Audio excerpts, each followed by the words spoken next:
I personally don't think that this product is the answer. It's part of it, but not the full answer.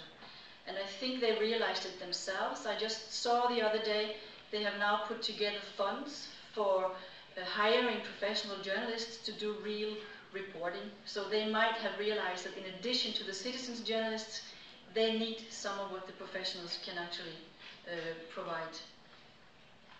There's a lot of information out there, a lot of crap, and we need somebody to cut through and bring what matters to us so we can save time also.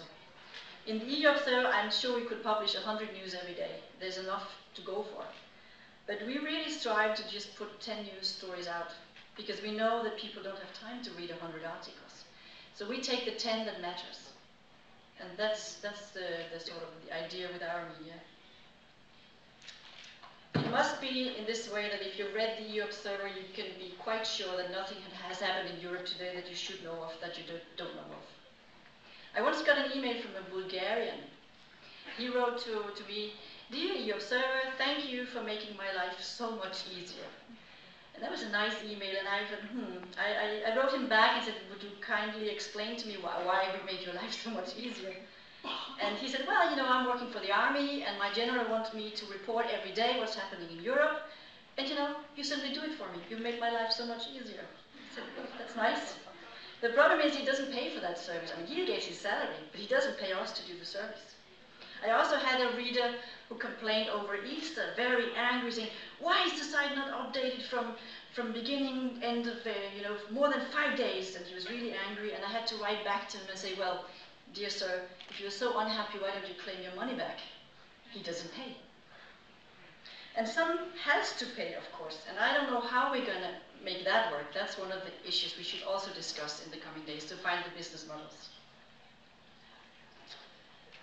Perhaps we can follow the people in the music industry. I have followed with interest this court case in Sweden against Pirate Bay. I don't know if you have heard about it, but actually the owners of this website who brought people together so they could get the films and the games and the music they like without paying for it, they've been convicted to 1 year in prison. And they've been ordered to pay a huge fine of 2.7 million euro to the record labels and the movie studios. This is interesting. What's also interesting is the political reaction in Sweden against this. Because the young Swedes are most likely going to send a new political party into the European Parliament in June. That's the Pirates Party, because they don't want to pay. So that's an interesting political development of the internet. Now, is the unpaid citizens journalism then the answer? Will unpaid citizens journalism be able to fill the gap if the professionals have to go out of business? Well, I don't know if they can do it, but they can be part of the answer, I'm sure of that. But there are some things we have to consider before we can find the perfect solution. First of all, who's responsible for the accuracy of the information that citizens journalists publish? Who knows if it's correct? As a media publisher, editor, journalist, I can be held responsible. I can be taken to court. I can be fined if I publish something that is not correct, or if I cause harm or smear without reason. I would like to know if citizens journalists are also liable. And what about bloggers? And who will protect the poor citizens journalist who may write something wrong and the lawyers come after him? And who will protect me if something put false information about me on the internet? Where can I turn to have a correction published? Nowhere at the moment. As journalists, we also sometimes have to go to jail because we want to protect a golden rule that we protect our sources of information. This is vital. How are citizens journalists going to protect their sources? We don't know. It's a bit of a wild west out there at the moment.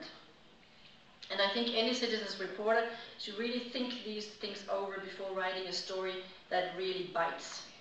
Because if you hit somebody, they'll hit you back. Let's find the balance between the traditional and professional journalism and the new potentials of citizens journalism. I think if we could find some of the answers here and somehow put new life into democracy perhaps, I'd say that these days in Valencia of youth and new European media, they really produce something of value, perhaps even has historic dimension. So let the brainstorm blow. Thank you.